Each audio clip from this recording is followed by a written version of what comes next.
You have a legal right to extend your lease, and this is what's known as a statutory lease extension.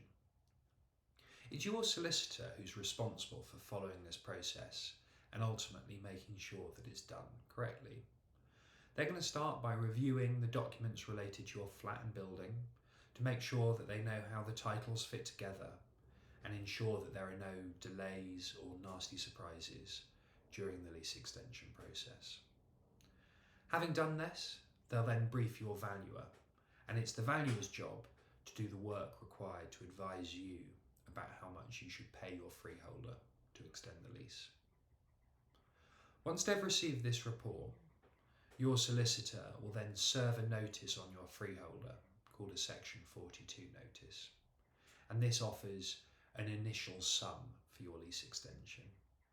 A Section 42 is a rather official letter and it claims your right to a new lease. But it's so important to get this document right, because if you don't, at best you're going to end up having to pay additional legal fees to your freeholder's solicitor, and at worst you could delay your lease extension by a year or make it more expensive. Once they've received this document, your freeholder has 2 months to respond to this notice, and when they do, your solicitor will review the counter notice and their offer and brief the valuer to negotiate. Once the price for your lease extension is agreed, then your freeholder's solicitor and your solicitor are going to work together to agree the lease.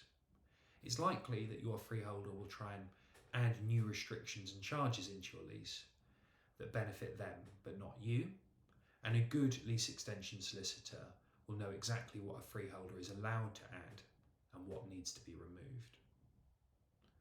Once the lease is agreed, your solicitor will start working towards completion, and critically, they're going to be keeping an eye on the deadlines to complete. Often, this is actually more challenging than it sounds, because there are quite a lot of moving parts. For example, the lease has to be signed by both your freeholder and a management company in lots of cases, and often this can take time. Once the lease extension is completed, your solicitor will register your new lease at the land registry, and you can be safe in the knowledge that the job is done.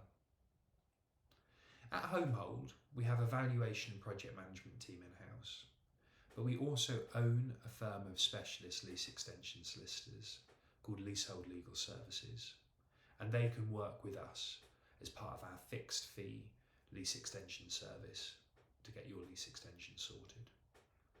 If you want to hear more about our service, please visit the homehold.org website and click the green Arrange Callback button. I'm Linz from Homehold. Thanks for watching.